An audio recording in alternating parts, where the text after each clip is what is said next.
అందరికీ నమస్కారములు. Welcome my channel. నచ్చితే లైక్ చేయండి, సబ్స్క్రైబ్ చేసుకుంటే కొత్త వీడియోల నోటిఫికేషన్ రావడం జరుగుతుంది. ఈ వీడియోలో 12.1 అభ్యాసంలోని సమస్యల సాధనను సులభమైన పద్ధతిలో నేర్చుకుందాము. అభ్యాసం 12.1లో మొదటి లెక్క. భూమిపై ఒక టవర్ నిలిచి ఉంది. ఆ టవర్ అడుగు భాగము నుండి 15 మీటర్ల దూరం నుండి ఆ టవర్ పై కొన 45 డిగ్రీల ఊర్ధ్వ కోణంలో పరిశీలించబడింది. ఆ టవర్ ఎత్తు ఎంత? మొట్టమొదటి సమస్యకు తగిన పటాన్ని వేసుకుంటేనే మనకు సమస్య అనేది సాధన అవుతుంది. భూమిపై ఒక టవర్ నిలిచి ఉంది కాబట్టి ఒక టవర్, భూమిపైన ఒక టవర్ నిలిచి ఉంది. ఆ టవర్ యొక్క పేరును ఏబి అనుకుందాం. ఏబి. ఇక్కడ అడుగు భాగం అంటే బి బిందువు అవుతుంది. ఈ అడుగు భాగము నుండి 15 మీటర్ల దూరంలో నుండి మళ్ళీ టవర్ పై కొనను చూసిండు. అప్పుడు ఎంత డిగ్రీలతో చూసిండు అనేది ఇక్కడ 45 డిగ్రీల కోణంతో చూసిండు. టవర్ యొక్క ఎత్తును అడుగుతున్నాడు. టవర్ యొక్క ఎత్తు 45 డిగ్రీలకు ఏమవుతుందంటే ఎదుటి భుజం అవుతుంది. కోణం పరంగా చూసుకోవాలి. మనకు అడిగేటటువంటిది ఏంటి అంటే టవర్ యొక్క ఎత్తు, దీన్ని హెచ్ అనుకుందాం. మరి ఇచ్చింది ఏంటి అంటే 15 మీటర్ల దూరం నుండి చూసిండు కాబట్టి ఇది కోణానికి ఆసన భుజం అవుతుంది. ఈ ఎదుటి భుజం బై ఆసన భుజం అనేటువంటి త్రికోణమితి నిష్పత్తి లోపల మనం 3 గుర్తుపెట్టుకోవాలి. ఒకటి సైన్, రెండవది కాస్, మూడవది టాన్. సైన్ అంటేనేమో ఎదుటి భుజం బై కర్ణం, ఆసన భుజం బై కర్ణం, నెక్స్ట్ ఎదుటి భుజం బై ఆసన భుజం. ఈ 3 నిష్పత్తులలో ఏది మనకు తగిన విధంగా ఉంటుందో తీసుకొని మనం సమస్యను సాధన చేసుకోవాలి. కాబట్టి మనకి ఇక్కడ ఎదుటి భుజం ఇచ్చిండు, ఆసన భుజం ఇచ్చిండు కాబట్టి మనం టాన్ థీటాను తీసుకొని మనం సమస్యను సాధన చేసుకోవాలి. చూడండి 12.1ని ఏ విధంగా చేసుకుంటాం అనేది. ఇది పటం. ఇందులో 45 డిగ్రీలకు ఎదురుగా హెచ్. హెచ్ అంటే ఎత్తు, ఎత్తు బై ఎదుటి భుజం బై ఆసన భుజం. దీన్ని tan theta. Tan theta is equal to ఎదుటి భుజం బై ఆసన భుజం. ఈ విధంగా రాసుకోవాలి. వివరాలన్నీ కూడా రాసుకున్న తర్వాత అన్ని ప్రతిక్షేపించి సమస్యను సాధన చేసుకుంటే మనకు జాబ్ వచ్చేస్తుంది. Tan theta is equal to ఎదుటి భుజం బై ఆసన భుజం. టాన్ థీటా అంటే ఎంత అంటే 45 డిగ్రీలు. ఎదుటి భుజం దీనికి ఏమవుతుందంటే ఏబి అవుతుంది. ఆసన భుజం ఏమవుతుందంటే బీసీ అవుతుంది. టాన్ 45 యొక్క విలువ ఎంత అంటే 1. ఏబి అంటే హెచ్, బీసీ అంటే 15. ఇక్కడ 45, టాన్ 45 అంటే 1 కదా, 1/1 రాసుకొని దీనికి అడ్డగుణాకారం చేసుకుంటే హెచ్ ఈజ్ ఈక్వల్ టు 15 మీటర్లు. అంటే ఆ టవర్ యొక్క ఎత్తు 15 మీటర్లు అని వస్తుంది. ఈ విధంగా మనం ఒకటో లెక్కను నేర్చుకోవాలి. నెక్స్ట్ రెండవ సమస్య చూడండి. ఒక చెట్టు గాలికి విరిగిన పై భాగం భూమికి 30 డిగ్రీల కోణం చేస్తూ ఆ భూమిపై పడింది.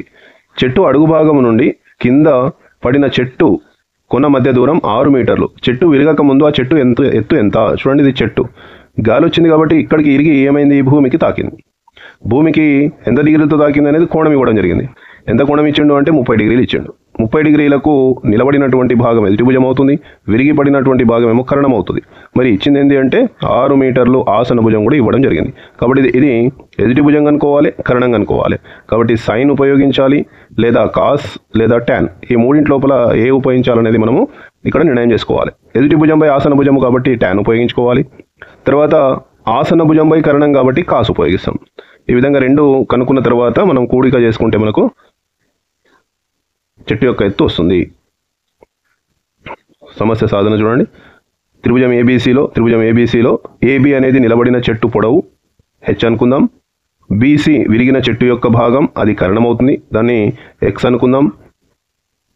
సో ఫస్ట్ మొట్టమొదట నేను నిలబడినటువంటి చెట్టు యొక్క భాగాన్ని కనుక్కోవాలంటే ఇది కోణానికి ఎదుటి భుజం అవుతుంది. సో ఎదుటి tan theta is equal to ఎదుటి భుజం బై కర్ణము, ఎదుటి భుజం బై ఆసన భుజం. టాన్ థీటా అంటే 30 డిగ్రీలు. ఎదుటి భుజం ఏబి బై ఆసన భుజం ఏసీ, ఆసన భుజం ఏసీ. టాన్ 30 యొక్క విలువ 1/√3. ఏబిని నేను హెచ్ అనుకున్నా, బై ఏసీ 6 ఇవ్వడం జరిగింది. ఇక్కడ అడ్డగుణాకారం చేసుకుంటే H into √3 is equal to 6. H into √3 into H is equal to 6 అవుతుంది. ఇక్కడ హెచ్ ఈజ్ ఈక్వల్ టు 6/√3 అవుతుంది. హారంలో √3 ఉంటే దానికి కరణీయం చేయాలి కాబట్టి into √3/√3. H is equal to 6√3 by √3 into √3 ఎంత అంటే 3. వర్గమూలం వెళ్ళిపోతుంది. 3 యొక్క 3 3 6. సో నిలబడినటువంటి చెట్టు యొక్క భాగం యొక్క ఎత్తు 2√3 ఉంటుంది. 2√3. ఇప్పుడు నాకు కావాల్సింది ఈ విరిగిపడినటువంటి భాగం ఈ త్రిభుజం లోపల, ఈ లంబకోణ త్రిభుజంలో విరిగిపడినటువంటి భాగం అనేది కర్ణాన్ని సూచిస్తుంది. కర్ణం కాబట్టి సైన్ థీటా కూడా తీసుకోవచ్చు, కాస్ తీసుకోవచ్చు. నాకు ఇచ్చింది 6 మీటర్లు అనేది ఆసన భుజం అవుతుంది. ఆసన భుజానికి కర్ణం కాబట్టి ఆసన భుజం బై కర్ణము అంటే అది కాస్ థీటా అవుతుంది. కాబట్టి cos theta is equal to ఆసన భుజం బై కర్ణం. థీటా అంటే 30, ఆసన భుజం అంటే ఆసన భుజం ఏసీ బై కర్ణం అంటే బీసీ. కాస్ 30 ఎంత అంటే √3/2 పట్టిక నుండి కాస్ 30 యొక్క విలువ తెలిసి ఉండాలి. √3/2. ఏసీ ఎంత అంటే 6, BC is equal to X తెలియదు కాబట్టి X. √3/2 is equal to 6/x. ఇక్కడ చూడండి, క్రాస్ మల్టిప్లికేషన్ చేస్తే √3 into X is equal to 6×12 వస్తుంది. X is equal to 12/√3. మళ్ళీ ఇది అకరణీయం చేయాలి. ఇంటూ √3/√3. ఈ అకరణీయం చేస్తే √3 రూట్ క్యాన్సిల్ అవుతుంది. 3×3 3 4 12. ఇక్కడ ఇక చూడండి, 3×3 3 4 12. లాస్ట్కి ఎంత వస్తుందంటే 4√3. ఈ 4√3ను ఈ 2√3ను 2 కూడుకుంటే మనకు కలుపుకుంటే 6√3 అనేది మనకు జవాబు వస్తుంది. ఈ విధంగా మనము లెక్కను సాధించుకోవాలి. 12.1లో మూడో లెక్క. ఒక పార్కులో పిల్లలు ఆడుకోవడానికి ఒక కాంట్రాక్టర్ జారుడు బల్లను ఏర్పాటు చేయాలనుకున్నాడు. చూడండి, జారుడు బల్ల అంటే ఖచ్చితంగా ఇట్లా నిలబడి దీనిపైన జారుడు బల్ల ఉంటుంది. దాని 2 మీటర్ల ఎత్తు, అంటే ఇది ఏబి అనేది ఎత్తు. ఎన్ని మీటర్లు అంటే 2 మీటర్లు. భూమితో 30 డిగ్రీలు. ఖచ్చితంగా ఇది భూమితో 30 డిగ్రీలు. ఆ జారుడు బల్ల పొడవు ఎంత అడుగుతున్నాడు అంటే ఈ పొడవు అడుగుతున్నాడు కాబట్టి దీన్ని ఎక్స్ అనుకుంటే చాలా సులభమైన లెక్క. 30 డిగ్రీలకి ఇది ఎదుటి భుజం అవుతుంది. అడిగిందేమో కర్ణము. ఎదుటి భుజం బై కర్ణము అనేటువంటి నిష్పత్తి మనకు sine theta. Sine theta is equal to ఎదుటి భుజం బై కర్ణము. సైన్ థీటా బదులుగా మనం ఇక్కడ ఎంత పెట్టాలి? 30 అంటే ఎంత వస్తుంది? 1/2 ఈజ్ ఈక్వల్ టు ఎదుటి భుజం తెలియదు ఎక్స్, కర్ణము ఎదుటి భుజం తెలుసు ఎందుకంటే 2 ఇచ్చిండు, కర్ణము తెలియదు ఎక్స్. కాబట్టి మనము అడ్డగుణాకారం చేసుకుంటే ఎక్స్ ఈజ్ ఈక్వల్ టు 2×4 మీటర్లు ఉంటుంది. ఇది మూడవ లెక్క. ఈ విధంగా సాధించుకోండి. నెక్స్ట్ 4వ లెక్క చూడండి. ఉదయం 8 గంటలకు 15 మీటర్ల గల ఒక స్తంభం యొక్క నీడ పొడవు 15√3 మీటర్లు. ఆ సమయంలో సూర్యకిరణాలు భూమితో ఎంత కోణం అంటే ఇక్కడ 2 భుజాల పొడవులు ఇచ్చి కోణాన్ని అడుగుతున్నాడు. చూడండి, ఇది స్తంభం ఎత్తు, దీని యొక్క నీడ భూమిపైన పడుతుంది. అప్పుడు ఈ కోణం అడుగుతున్నాడు. సూర్యకిరణాలు ఈ విధంగా వచ్చి భూమిపైన తాకినప్పుడు, నేలకు తాకినప్పుడు ఇక్కడ వచ్చే కోణం ఎంత అడుగుతున్నాడు. ఇదేమో స్తంభం యొక్క ఎత్తు 15 మీటర్లు, ఇదేమో నీడ యొక్క పొడవు 15√3. కాబట్టి ఇది కోణం కనుక్కోవాలి. కోణానికి ఇది ఎదుటి భుజం అవుతుంది, కోణానికి ఇది ఆసన భుజం. కాబట్టి ఏది తీసుకోవాలి? ఈజీగా మనం గుర్తుపట్టొచ్చు. ఇది ఎదుటి భుజం బై ఆసన భుజం అంటే tan అని. దీని యొక్క సాధన చూడండి, ఏ విధంగా చేయాలో చూసుకోండి. ఈ విధంగా మనము ఇక్కడ tan థీటా అంటే ఇచ్చలేడు, అంటే కోణం ఇచ్చలేడు కాబట్టి కోణాన్ని నేను థీటా అనుకుంటున్నాను. సాధన చాలా సులభంగా ఉంటుంది. లాస్ట్కు tan theta is equal to ఏమొచ్చిందంటే ఇక్కడ 1/√3 వచ్చింది. 1/√3 ట్యాన్లో ఎప్పుడు వస్తుందంటే tan 30. So theta is equal to 30. ఈ విధంగా లెక్కను సాధించుకోవాలి. నెక్స్ట్ 5వ లెక్క చూడండి. పవన్ 10 మీటర్ల ఎత్తుగల స్తంభాన్ని 3 బలమైన తాళ సాయంతో నిలబెట్టాలనుకున్నాడు. ఒక్కొక్క త్రాడు స్తంభంతో 30 డిగ్రీల కోణం చేయాలంటే ఎంత పొడవు కావాలి? ఇది స్తంభం అనుకుంటే ఇక్కడ కూడా కట్టిండు, ఇట్లా కట్టిండు, ఇంకోటి కట్టిండు.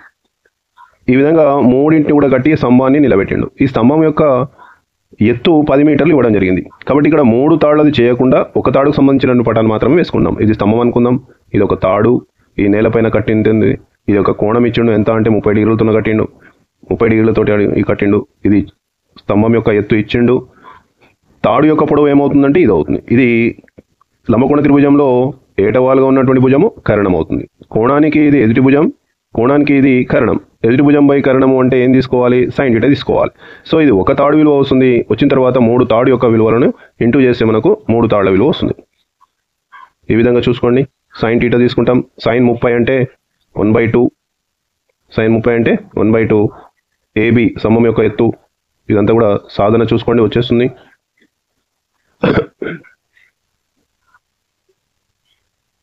ఒక తాడు యొక్క పొడవు నాకు 20 మీటర్లు వచ్చింది.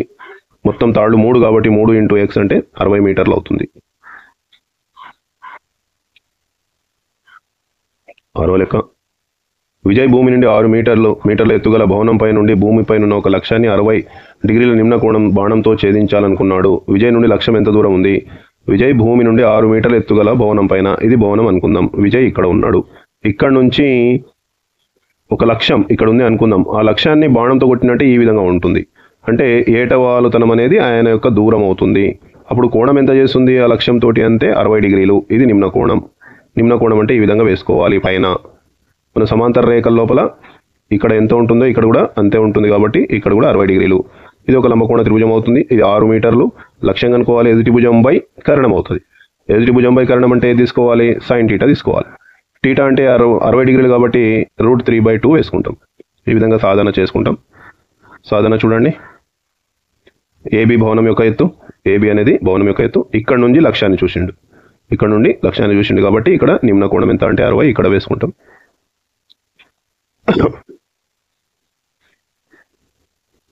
x = 12/√3 వస్తుంది. మళ్ళీ ఇక్కడ అకరణం చేయాలి. హారంలో రూట్లు ఉందంటే అకరణం చేయాలి.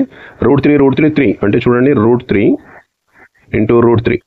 √3 2 సార్లు వర్గమూలం ఉంది అంటే ఒకటేసారి వస్తుంది కాబట్టి 3 అవుతుంది.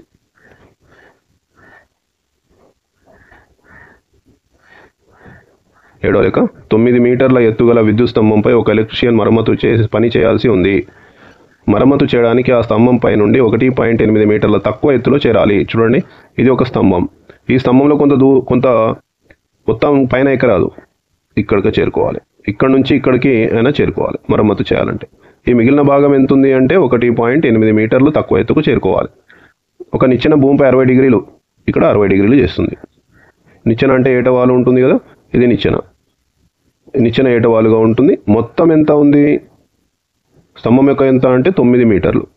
మరి కిటికీకి చేరినటువంటి అంటే నిచ్చెన చేరినటువంటి భాగం ఎంత ఉంటుందంటే 9 మీటర్లకి వెళ్ళి 1.8 మీటర్ల తక్కువ ఎత్తును తీసేయాలి. 10లో 8 పోతే 2.9 అంటే 8లో 1 పోతే 7. సో 7.2 మీటర్లు ఆయన చేరుకోవడానికి ఎంత నిచ్చెన పొడవు కావాలి? తర్వాత అడుగు భాగం కూడా ఎంత ఉంటుంది చూడండి. ఎదుటి భుజం ఇచ్చిండు, కరణం అడిగిండు. ఎదుటి భుజం ఆసన భుజం కాబట్టి నిచ్చెన కావాలన్నప్పుడు ఇది తీసుకుంటాం. అడుగు భాగం అడుగు భాగం ఎంత దూరంలో ఉంది అన్నప్పుడు tan θ తీసుకుంటాం. ఈ విధంగా ఈ లెక్కను సాధించుకోవాలి.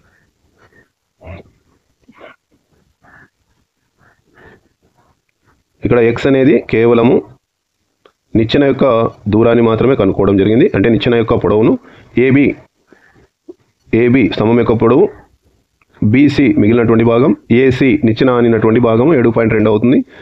ఏడి కనుక్కోవాలి. మళ్ళీ దీన్ని y అనుకోండి. దీన్ని y అనుకుంటే అప్పుడు tan ఉపయోగించుకుంటాం.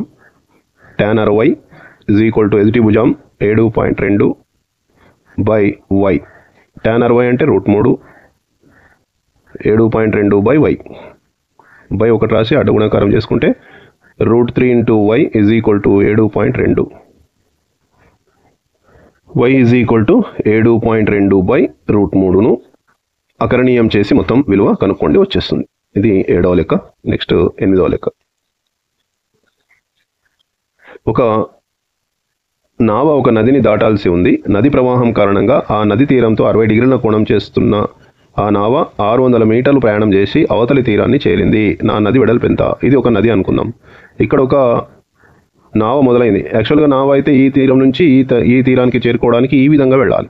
కానీ ప్రవాహం వలన ఏమైంది? స్లోగా ఆ పడవ అనేది ఏటవాలుగా వెళుతూ వచ్చింది.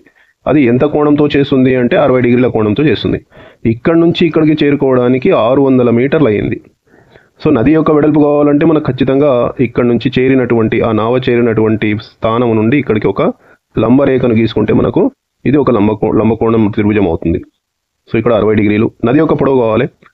ఈ 60 డిగ్రీలకు ఇది ఎదుటి భుజం, 60 డిగ్రీలకు ఇది కరణం. ఎదుటి భుజం బై కరణము అన్నప్పుడు మనము సైన్ తీసుకోవాల్సి ఉంటుంది. సాధన చూడండి, చేయడం జరిగింది.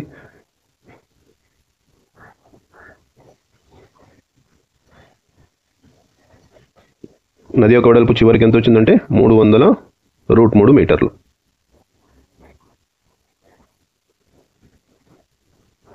నెక్స్ట్ 9వ లెక్క. 1 మీటర్ల ఎత్తు ఉన్న ఒక పరిశీలకుడు ఒక తాటి చెట్టు నుండి 13.2 మీటర్ల దూరంలో ఉన్నాడు. 1.8 మీటర్ల ఎత్తున్న ఒక పరిశీలకుడు. ఇంతవరకు చేసిన లెక్కలో పరిశీలకునికి స్థానం 0 అనుకున్నారు, కానీ ఇక్కడ పరిశీలకుని యొక్క స్థానం ఇచ్చిండు. తాటి చెట్టు నుండి 13.2 మీటర్ల దూరంలో ఉన్నాడు. చూద్దాం, ఇది ఒక తాటి చెట్టు అనుకుందాం. ఇక్కడ నుంచి ఇక్కడికి పరిశీలకుడు ఉన్నాడు, కానీ పరిశీలకుడు కూడా కొంత ఎత్తులో ఉన్నాడు. అప్పుడు ఆయన గమనించినటువంటిది ఇట్లా, ఇది 1.8 మీటర్లు. 1.8 మీటర్లు బాలుని యొక్క ఎత్తు, పరిశీలకుని యొక్క ఎత్తు.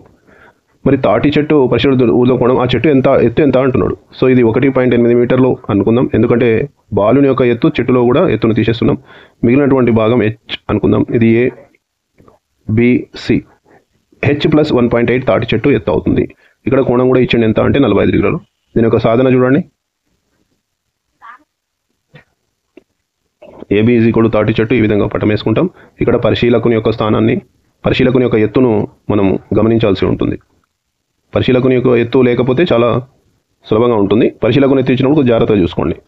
సో చివరికి మనకు తాటి చెట్టు ఎత్తు ఎంత అంటే 1.8 ప్లస్ 13.2, ఇది లెక్క.